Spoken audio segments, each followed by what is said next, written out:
Čau, čau, čau.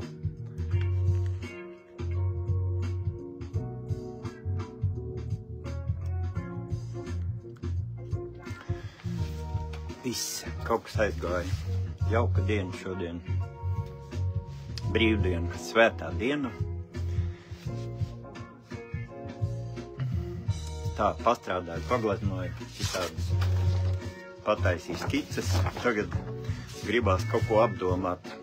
Es vienmēr tā izēju tiešraidē, tā kā dzīvoju viens. Gribās kādu pārunāt, kas notiek. Nevis tā, ka es būtu kaut ko izdomājis, bet otrādāk, ka man visādas dilemmas jautājumi. Tad es izēju tiešraidē. Jo tas cilvēks, kas te vienas ir, es ar viņu tā kā vienmēr vajag kaut ko izstāstīt, savas domas, un tad tu tā kā otram stāstot arī sev noprecizēji. Tāda man taktika.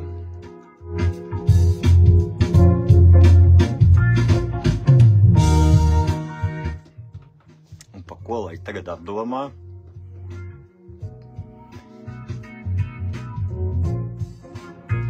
Kas šobrīd aktuāls? Es vispār televizoru neskatos, demonstrācijām neeju.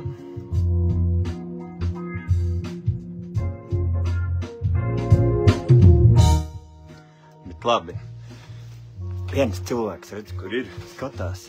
Tad es ar tevi runāju, draugs. Ar tevi, Jana Jirgena, skatās. Jāparunā par to konvenciju. Man pašam sev jāpadomā, nu kā, ja te Latvijā viss, kas notiek ap to, tad jāapdomā.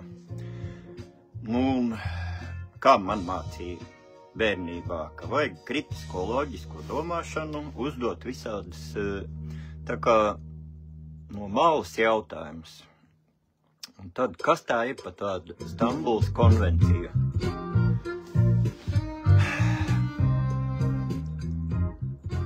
Pirmkārt, man uzreiz pirmā doma, ka būtu tā, ko es tagad mēģināšu, man tāda intuīcija ir ienāca prātā. Vajag sadalīt 3 dažādās konvencijās, 3 dažādas konvencijas sarīkot. Un tad viss noskaidrosies. Tas ir tas, ko es gribētu šobrīd 10-15 minūtes pierādīt to savu domu gaitu. Man ir tāda doma gaita, ka ir Stambulas konvencija jāsadala 3 vismaz, vai pat 5 konvencijās. Un tad viss noskaidrosies. Šeit ir vienkārši loģiski kļūda. Visi labi cilvēki. Dīvāns tas, jeb kā viņi sauc to dīvānu, viņš ir labs cilvēks, tur Jonīte, es zinu, galerijā KPV bija forša meitene, un tur visi. Šlesers ir labs, viņu nevajag šaut nost, tāpēc vien tā kā tur kirku tajā Amerikā, ka viņš grib taisīt bērnus, ģimenes, grib šeit dzīvot, atstāt, viņam ir daudz naudas, mantojumu atstāt bērniem, mazbērniem. Viņam arī jāļauj dzīvot, un ja grib jaunieši, teiksim, 100 veidos kopoties, arī jaunam cilvēkam gribās progresīvā partijā. Viņi pa sestdienām, ja tur pārveidojas, katram cilvēkam ir tiesības ar savu ķermeni izrīkoties, kā tik viņš grib nogriezt, pielīmēt kaut ko izaudzēt vai nogriezt. Tās ir tiesības cilvēkam. Un tāpēc būtu jāsarīko dažādi atsevišķi tie referendumi pa katru konvenciju. Nevar sajaukt vienā, tā kā 3 stīgas, ja sajauc ģitārai visas kopā sapin, tad iznāk burkšķis, bet ja 3 atsevišķi stīgas, viena skan par vardarbību, viena skan par seksuālām visādiem 100 veidos var izdarīties, izbaudīt visādus priekus. Un 3. ir par migrāciju, pa migrantiem.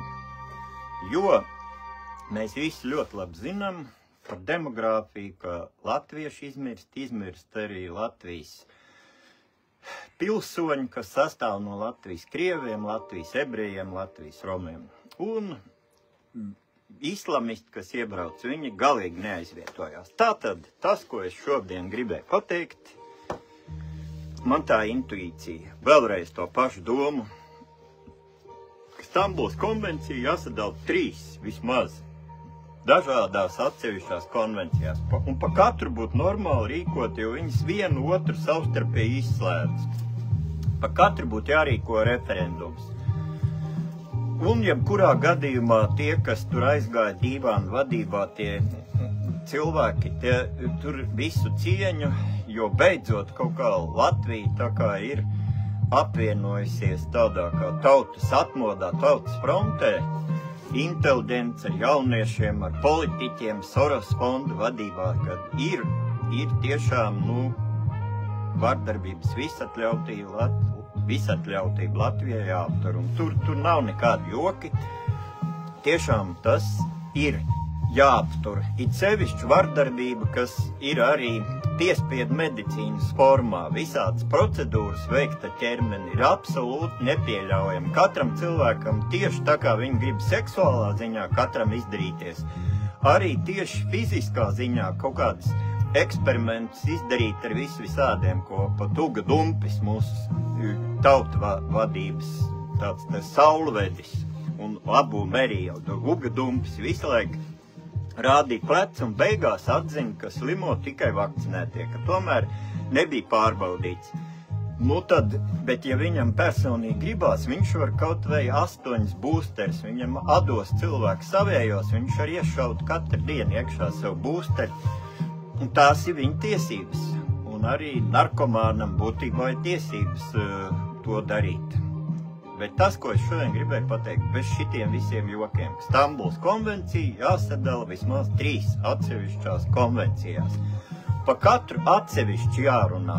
Katrs no tiem jautājumiem ir būtisks. Es te mazliet ironizēju, ka tur par seksuāliem, bet cilvēkiem jauniem ir sevišķi. Tas ir viņam tā kā galva visa kūp, viņš saka, es gribu kopoties šitā un tā, izmēģināt no vienas puses, otras, trešās, kaut vai ausī, kaut ko tur izbaudīt.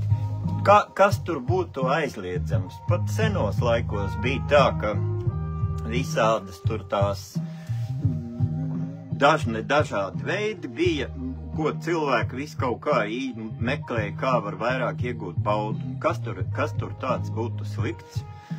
Bet arī tās loģika ir tas, ka tā ir tāda absolūta masu hipnoze, kas sajaukt vienā jautājumā, es par, bet tur ir pretēji vienu otru izslēdzošas lietas. Un viņas tā kā ūdens ar uguni viens otru nodzēš, un kopā ir pššš, un viss tas iziet ārā tvaikos, vienkārši iztrakojās. Un tātad tas, ko es iesaku, Stambulas konvencija jāsadala 3 atsevišķās konvencijās. Pa katru no tiem jautājumiem, kas ir ietverts šai brīnišķīgā dokumentā, ir jārīko arī referendums normāli.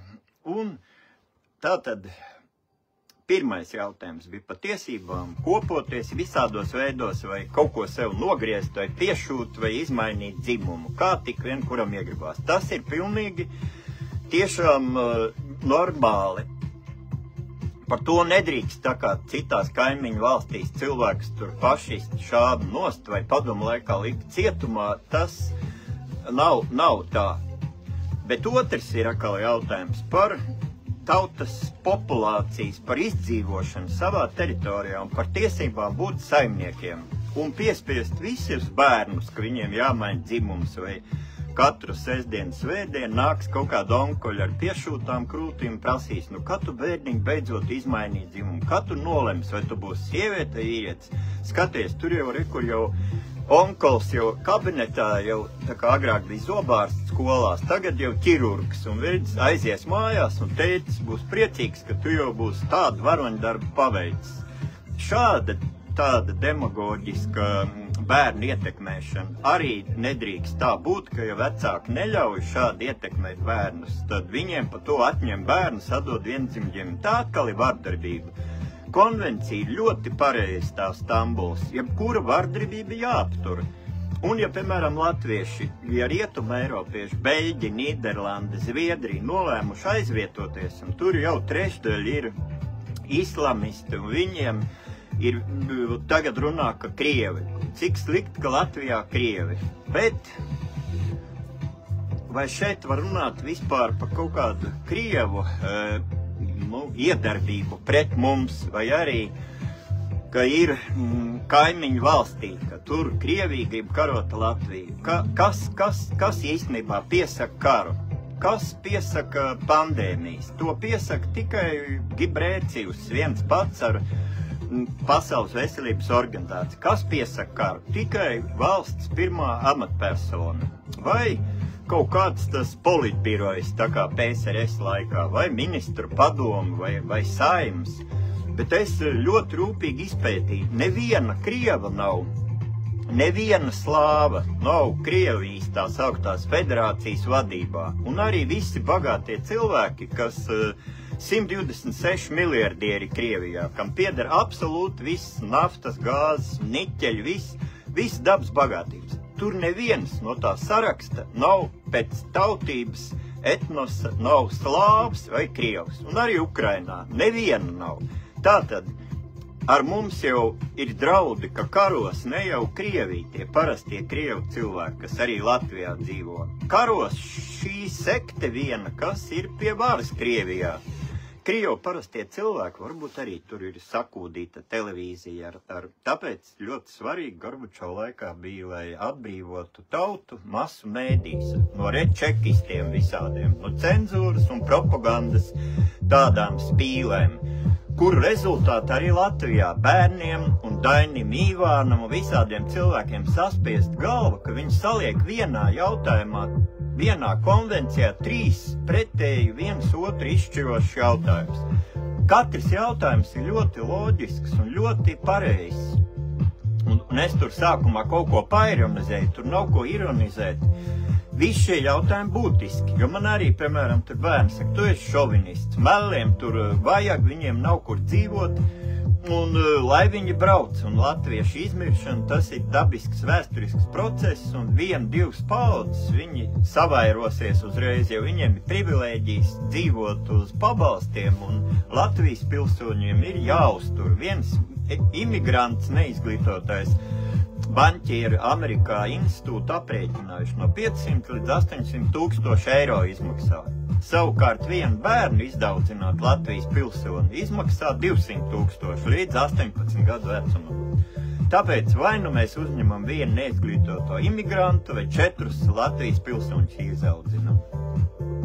Te ir tikai loģikas jautājums, un es esmu par 3 Stambulas konvencijām, pa katru var rīkot to referendumu, un visi tie būs būtiski. Viens ir par tiesībām tur kopoties, mainīt dzimums vai izdomāt visādas jaunas cilvēks vafele vai cilvēks nazis vai cilvēks suns, vai es nezinu, kur var 100 dzimumus dabūt, bet tas ir man neizglītotība. Es neesmu visu to iedziļinājis, izprovējis un tā tālāk.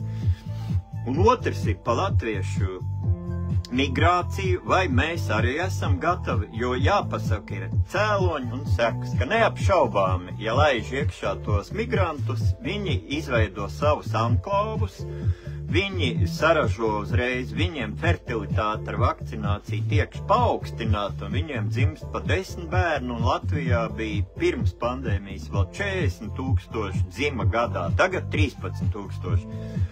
Kaut kas ir izmainījies arī tīris sēklas kvalitātē vai olšūnas, un ir kaut kādā veidā fertilitāte arī samazinājusies. Un cilvēkiem ir bail, ka viņiem atņems bērnus, jo ja viņi neļaus tos 100 dzimumus. Bet šeit ir jānodala katra lieta atsevišķi un kaut kā godprātīgi, tiešām bez ironijas, bez ņirgāšanās pa pretējo pusi.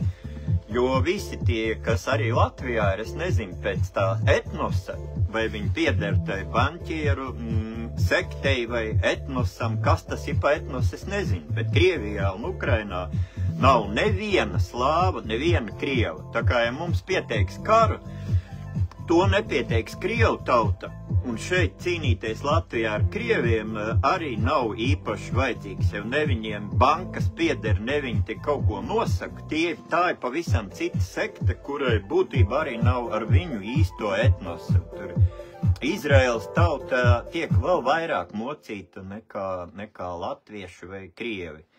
Tā kā šeit pat nav runa par to konkrētu tautību, bet tā ir kaut kāda sekta tiem baņķieriem, kas mēģina visu šo uzspiest. Un pret vardarbību tas ir normāli, ka visa Latvija beidzot ir sāk apziņa atgriezties. Vienkārši tā kā hipnoze tur šitais Raudseps un Spriņģe un Siliņš, kas tur visi tie tagad kopš 20. gada tā cenzūra uzlika cenzūru, un tagad Saeimā Krievijā, piemēram, nav neviena saprāta balss, un tāpēc Krievija ar Ukrainu paši iznīcinās, tā teikt, harikiri, jo tur abās valstīs vada kaut kādi šitā baņķieru sekta, kur nav neviena slāva. Tiešām, es nejokoju, tur pat Medvēģevs, tur Šoigu, viņiem tās ir tikai kličkas, tā kā, māksliniekam. Tāpēc 3 vismaz konvencijās jāsadala ir tā konvencija. Un es ieteiktu vēl, ja jau iet pret vardarbību, tas tiešām nav nekāds joks.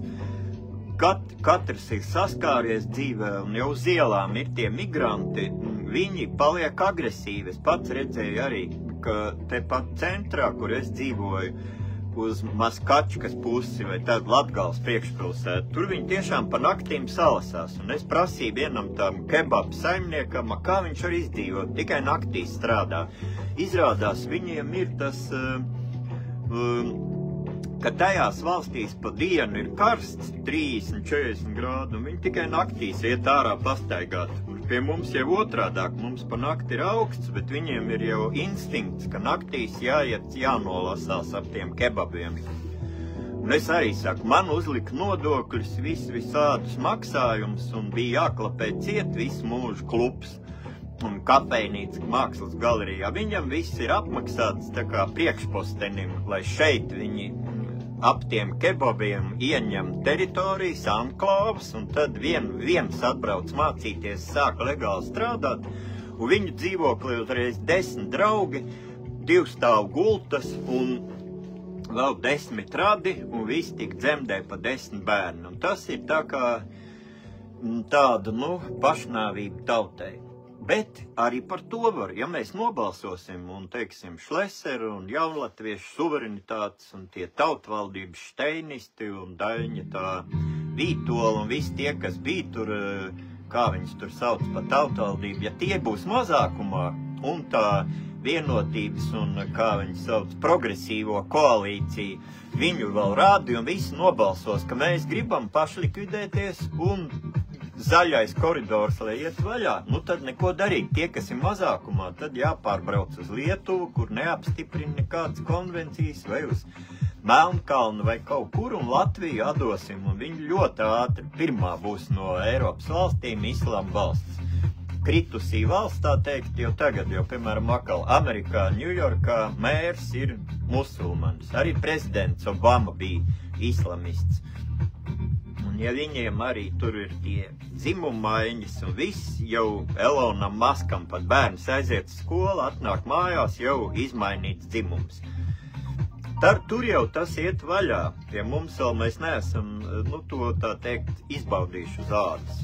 Tātad tas, ko es iesaku šodien, es tikai gribēju to skaļi tā apdomāt, vai es loģiski domāju, vai nē, vai ir jāsapina viss vienā konvencijā, kur aiz komata ir tā kā migrācijas jautājums par migrantu tiesībām, par seksuālo minoritāšu, bet jau tās vairs nav minoritātes. Tās tagad jau ir mažoritāte. Minoritātē jau skaidri un gaiši ir heteroseksuāli cilvēki. Es uzzīmēju kaut kādas plikas meitenes, man patīk sieviešu formas, tā plastika viss. Tad iznāk, es jau aizskaru tiesības kādam. Kaut gan man arī patīk vīriešu visādas formas, un es nezinu, es neesmu vienam prasījis, kurš ir gejs, kurš lesbiete, un tur es arī neticu par to prezidentu, es viņas Jūrmalā redzējis, es domāju, tas ir arī tā, ka Soros fonds un tur visi tie USAID pieprasa paziņojot, ka jūs esiet, es arī varu paziņot, ja man iedod tagad kaut kādu atgriezt, kā klubu vai naudu, es arī varu pateikt, es esmu gejs, es esmu transgenders, kaut kāds valsts kvīrs. Es pasaku, no tā jau nekas nemainās, tikai skanošais nāk, bet kurš to ir redzējis tieši kā, kurš kopojās no tiem visiem valsts kvīriem? Tas ir gēnu ierocis, kādā veidā vēl samazināt to demogrāfiju, un katrs latvietis, kurš aizbrauc vai izmirst, pēc nākošā paudzē, ka nav bērni. Tā kā Rokfelleram gadījās baigā kļūda, Rotšildam viņiem ir jau no 17. 18. gadsimta galvenais ģimenē izaudzēt dēlu, kurš pārņems to biznesu ģimenes. Tāpēc viņi precās tāpat kā arī Vindzori, tas Anglijas karaļi tikai ar 3. pakāpes ideālā vai 2. pakāpes māsicām, brālēniem, lai ir nauda un lai tas paliek. Un otrs, kāpēc viņi to dara? Tāpēc, ka viņi zina, ka ir pārdzimšana, un viņi atstāja pilnīgi kabinetā visādas savas lietas, savas brilles, un tad no tiem bērniem viņiem ļauj speciāli. Mums arī bija Bolderājā vecais tēvs, dzīvoja tur sapieru pulka dibinātājs, un kas tur Ulmaņa laika un cara laika, kāds apakšpulkvedis vai kādu viņam bija pakāpes, nezinu, bet ka viņš dzīvoja Mežodnes pilī, un arī mums bija Bolderājā bērniņos visādas mantas, kur es bērnībā gāju vandīties, un es arī skatījos un jūtu, ka es kādreiz to esmu turējis rokā to pulksteni, kaut kādu vecu vai kaut kādas ietītas, tur visādas grāmatas, avīzes, bija kuģu būvētāji, kaut kāda vecai mātei vēl tēvs un vectēvs. Un tā pārdzimšana, to visas vecās dzimtas baņķieri un aristokrāti, viņi to zina, un tāpēc viņi sev sagatavo tā precēšanās ar kaut kādu atkal izvēlās dēlam līgavu vai mazmeitai, tā, lai iznāktu laba dzimta. Un tad tu zini, vat šitā ir sieviete uzticama, viņa neizšķirsies, tev nepiekrāps, un tā tad tu varēsi viņas dzimtā iedzimt. Un katrs cilvēks jau domāja, vat šitās man patīk, tā būs mana māte vai mana vecmāte. Un tā viņi dzīvo tie. Tāpēc tās dzimtas ir tik svarīgas, kā Latvijā bija, ka laukos arī bija visu laiku tās lauku mājas, mums arī bija tēva māsai, Ipiķos māja, bet tagad viņi tur nevarēja, tur bija vairāki dēli, brālēni un Lillijas tante un Rikarda onkols. Viņiem tik liek un liek tos nodokļus, bet viņi uzturēt ģimeni var ar savu zemi apkopt, un mēs arī braucām pa vasarām tur ar Aigaru brālēnu, dzīvojamies pa pirti, palīdzējām strādāt, vai tur viens Askolds brālēns bija kaut ko iedzēris, nospēlējis tur kazino un izšķīries, un es domāju, viņi izlamās tā Lilītām. Lilītām saka, ej tur pastrādā laukā, dzīvo, mīļais tur Askoldiņu, man arī, ka es viņu atvedu. Vakarā atnāks tur kaimiņien kaut kāda tur Justīna, tev pamasēs, pasildīs, bet tur varēja izdzīvot, tā kā veseļu teiksmās, ka Rīgā tev viss aiziet ciet, tev izmet no visurienes ārā vai nāk Covid fašistu virsū, un to aizbrauc uz laukiem izdzīvot. Tagad, ja vairs nav tā lauka, kāpēc nav? Tāpēc, ka tai ģimenei uzlika visu laiku nodokļus. 1 gadu, 2, 5, beigās viņiem saka, par nodokļu parādu mēs jums māju atņemam. Viņiem nav kur iet. Tas Rikards nošaujās, tie 2 dēli reāli sēž ārā nosalst. Lillītām tā aiziet pie Dieva no bēdām. Un kas paliek? Tukšs tā māja var sagāsties, nevienam nav vajadzīga. Tāda ir tā Latvijas valdības tie likumi pieņemtie. Tās ģimenes vairs nav, un kas tur kaut kādu mazbērnu aizbrauc uz Portugālu, kur visa galiem. Un tajā vietā tagad zaļais koridors uzturēsim migrantus. Bērni arī saka, bet viņiem tak slikti, bet kāpēc viņi nevar savā valstī? Viņi tur ir noplicinājuši zemi, Kadafī laikā arī Āfrikā bija viss apzaļumots strādāt. Kāpēc viņi jau atbraucot šeit netaisās? Krievi te ir iedzīvojušies Latvijā kā viena nācija. Un ja mēs izveidot nacionālu valsti, Krievi, Ukraiņi, Latvijas patrioti, tie, kas ir aizbēguši no Puķina, no Zeļenska, viņiem nav kur citur palikt. Un viņi šeit ir fiksi iemācās latviešu valodu un dzīvo cepuru kuldam. Man visām draudzenēm, krievietēm bērni runā latviešu, krievu, angļu valodā tīri. Un viņi ir patrioti, viņi ir bijuši Krievijā, viņi saka, nē, mēs gribam mazu valstiņu un visiem ielikt kloķi, ka mēs esam šeit lepni, ka mums pieder tik liela zeme, kā 1,8 miljonu cilvēkiem, cik Nīderlanda un Beļģija kopā. Tur dzīvo 30 miljoni. Un mums arī šeit grib tie banķieru sekta, grib arī 28,2 miljonu iepumpēt vēl tuvākās 10 gadēs līdz 30 gadam vai līdz 50. Jā, es esmu nacionālists, jau internacionālisms patiesībā arī ir viena etnos nacionālisms un uzspiešana visai pasaulē. Pat nevienas nācijas, bet tikai baņķieru sektes maza daļa, ko izdomājas to transhumānismu, transnacionālismu. Un parastos savas nācijas cilvēks arī moca. Visi ziniet, kādā valstī, kur tā arī tagad tur ir sataisīts bardaks. Tāpēc es esmu pa pašnoteikšanos katrai nācijai un tiem cilvēkiem arī cita etnos, kas sevi uzskata, teiksim, pa Latvijas pilsoņu kopumu, ka mums patīk šīs tradīcijas. Mēs negribam šeit piespiest nomainīt ar Stambulas konvencijā ietvertām dažādām vardarbīgām normām, jo tās ģimenes, kas grib paturēt Latvijā savu pilsoņu saimnieku statusu. Kāpēc arī, es visu laiku domāju, kāpēc tiem baņķieriem tieši latvieši tā ienīst, ka vajag dabūt ārā no Latvijas? Bet tur ir ļoti loģiska.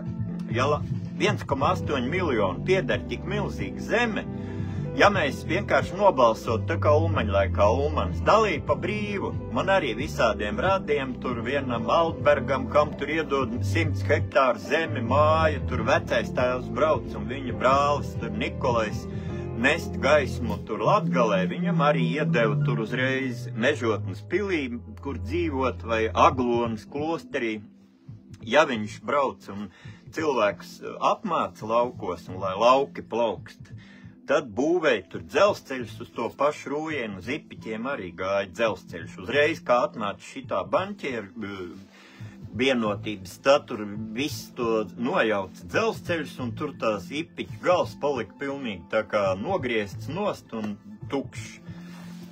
Un tāpēc tā ir depopulācija. Un šajā konvencijā, ja sadalīs 3 atsevišķos, tad viss nostāsies savā vietā. Tur nav tiešām nekas sarežģīts. Bet cilvēkam sajiet šariki aiz roļikiem kaut kādiem, ka viņš vienā konvencijā uzdod jautājumu. Aiz komata 3 pilnīgs pretēji, viens pretēji otru izslēdzošs jautājums. Un savā ziņā es, teiksim, saprotu tos jauniešus, kas tur grib kopoties vai kaut ko sev piešūt, nogriezt. No vienas puses, ja viņš sev nogriež dzimumu locekļus, viņš vairs bērnus, ja viņam paiet 10 gadu un ir jau 40 vai 35, viņš domā, johaidī, es tagad sāku saprast, ko tie vecāki domāja, ka tie nāk virsū melie, nāk virsū visādi. Ir jātais arī latviešiem vai Latvijas pilsoņiem, vietējiem, tur krieviem, ebrejiem, mēs gribam bērnus.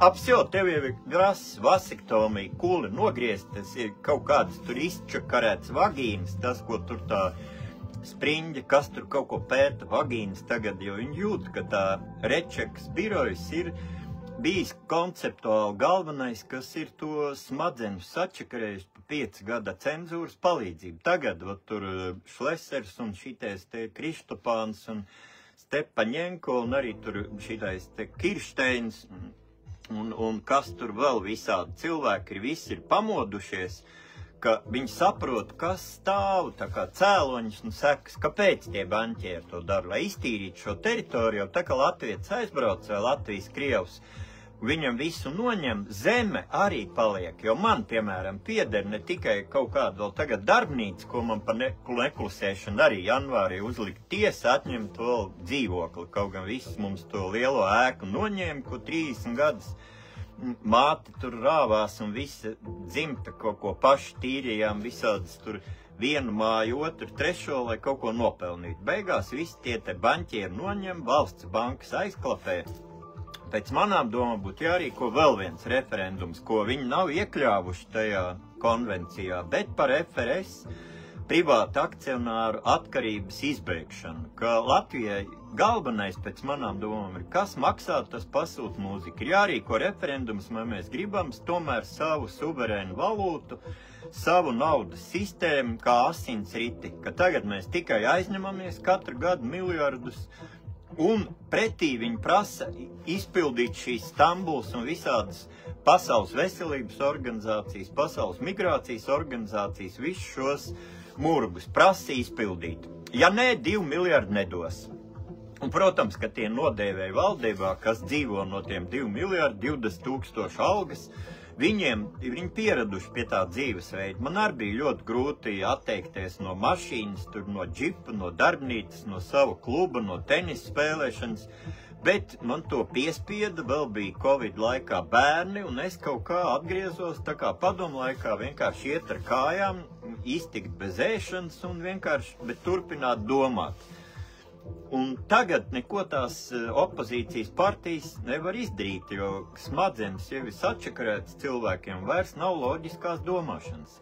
To konvenciju sadalot 3 daļās ir ļoti labi, tur labas lietas iekļautas. Tikai jāsadala 3 atsevišķās daļās. Nobalsojam atsevišķi pret vardarbību, un Dīvāns būs priecīgs, ka tiešām viņš tagad pēkšņi attapies, bet tas ir pareizi. Bet nevar zem vardarbības pakļaut arī, ka nedrīkst būt vardarbība pret islamistiem. Ja mēs neļausim viņiem šeit izveidot islamu valsti, viņi pārdzīvos, viņi būs bēdīgi, viņi raudās un aizbrauks mājās, teiks, klausieties, mēs jau bijām sasapņojušies, ka tūlīt arī Latvijas prezidents Abu Meri būs vispār prezidents un pasludinās islamu, viss būs kārtībā. Un nē, latvieši pamodās, un viņš raudās. Ai. Nu, lai viņš raud. Tā nav draudzība, jo tur islāma valstīs, Irakā, Irānā nekāda latvieši nav. Ne 100 000, ne 1000, ne 100 latvieši, ne viņiem tur ir kaut kādas mečeķi, ne tur organizācijas, ne kaut kādas privilēģijas. Es tur nevaru aizbraukt, uzreiz dabūs pa muti, un ja tur atbrauks kaut kāds viens Bills Gates vai špricētājs, uzreiz viņu norok, un ja tur atbrauks kāds un sāk sludināt, ka vajag bērniem griezt kaut ko nost, to cilvēku ne tikai noraks, bet viņu spīdzinās kaut kur publiskā laukumā, ja kāds tur lai aizbrauc, tie, kas te iet uz skolām, aizsūtīsim viņu uz islamu valsti, visus tos progresīvos, un lai viņi tur sludina. Paskatīsimies, pa kādiem gabaliņiem viņi atbrauks atpakaļ. Neko slikti tiem cilvēkiem nevajag vēlēt, tikai aizsūtīt uz tām valstīm, kurus viņi mēģina šeit ievilkt. Tad visu to viņu kompleksā, tad, kad tu saproti to kompleksu, to sistēmu, es arī apjūku. Kā var būt, ka pret cilvēki ir par vardarbību? Vai viņi ir kaut ko tur, es nezinu, pret labām lietām? Tiešām visi iziet ārā, saka, kas tad te notiek, draugi? Sajukuši visi. Bet tad, kad tu sāc palast to konvenciju un redzi, ka visi sapīts vienā, tad tu redzi to spalvaino roku, un tu redzi, ka tad, kad vairs nebūs neviena Šlesera vai Brēmaņa vai kaut kāda vēl tur Šteina tautvaldības vai Stepaņenko, tad būs tieši tas, kas Ukrainā ar Krieviju, ka 126 miljardieri no vienas sektas, kas nav slāvi, nav ne krievi, ne ukraiņu, un otrā pusē tādi paši. Viņi iznīcina tos tautas pašiznīcināšanās. Un ne jau viss teritorijas, tur, kur vajag ziemeļos, lai kāds rok gāzi vai naftu, tur viņi atstāja slāvus, bet tur, kur ir labākās zemes, tur pie jūras un tur, kur ir visauglīgākā augsne un kaut kāda tur redzam metāli, tās teritorijas 3 mēnešus viena armija bombardē,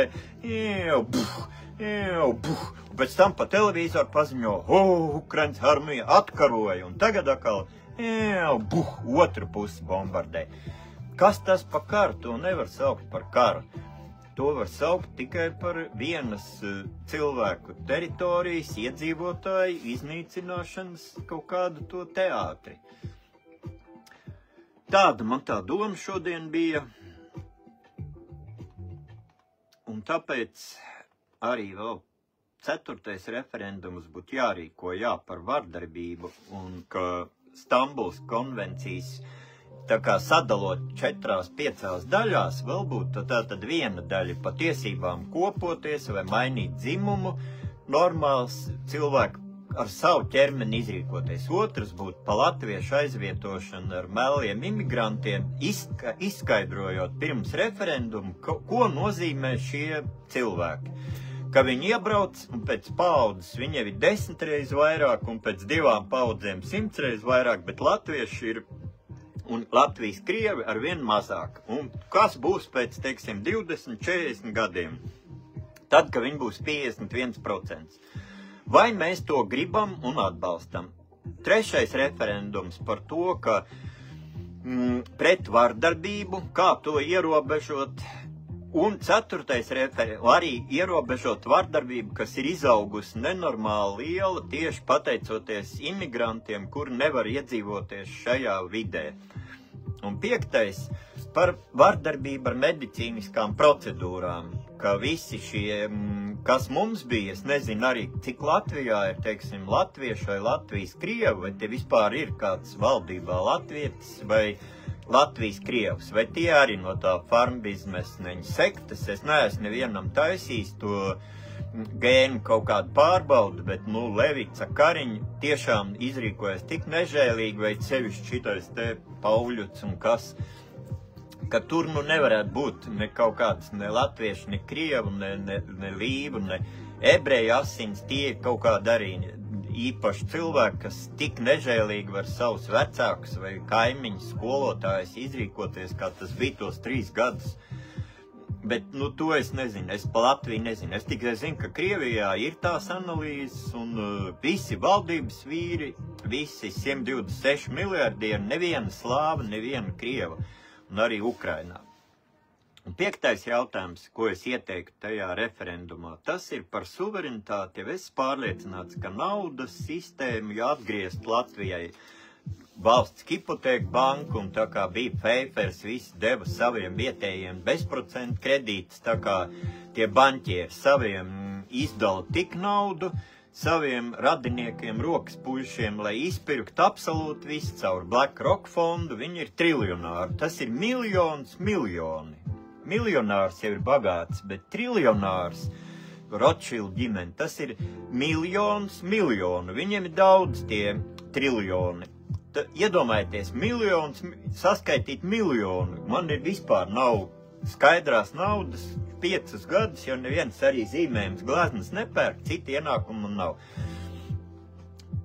Es nezinu, ko es darītu, ja man būtu 20 eiro mēnesī vai 200, bet miljonus, tad mēs nopirkām, izbūvējām to laimīgās mākslas muzeju. Jā, lai būtu tā kā, kur visai tautai taisīt pasākums. Bet miljoni, tas ir tā, ka uzbūvēt miljonus laikmatīgās mākslas muzejas pa visas pasaules, tā kā, darīt tur tas Bilbao efekts un visur tos muzejus pa visām, tā kā filiāls pa visu pasauli. Bet viņi jau nebūvē muzejus Rothschild, viņi būvē šitos Soros fondus un depopulāciju un kaut kādus transhumānismus. Kaut kas sagājis čaļiem ir galvā no pārāk lielas naudas un varas, tāpēc tā naudas sistēma ir jānacionalizē. Trumps to un amerikāņu tie ir sapratuši, jo Rockefellers neizaudzināja, tā puse bija FRS, Eiropas tiem baņķieriem, Rothschild klanam, un puse Rockefeller amerikāņu. Amerikāņi, kā tas slavenais Rockefellers aizgāja uz citurieni, tagad viņiem tur paliks ietekmīgākais tas Sorosa atzars, un Sorosam ir dēls, kas tur baigi aktīvs, bet republikāņi ierosinājuši pret viņiem abiem kā pret teroristiem tieslietas, un tāpēc arī Latvijā visi tie, kas te ir diversanti izaudzināti, kas to visu šeit ievieš, viņi arī jūt uguni pie pakaļas, un tas, kamēr līdz Latvijai atnāks, bet Trumps ir izveidojis arī ēnu kabinetu tieši tam FRS privāti īpašniekiem, ka viņiem arī rokās apakšā, kā dabūt Amerikas naudu atpakaļ Amerikas valstī un tautai. Arī Kenedija, kas viņš iznāk, es nezinu, kaut kāds tēva brālis vai kas, bija tas, ko nošāva visa šī sekta, iznīcināja to Kenediju, tāpēc, ka viņš 60. gados arī gribēja naudas sistēmu dabūt atpakaļ valstī, ko Woodrows Wilsons bija 1913. gadā šantažēts atdevis privātu baņķieriem.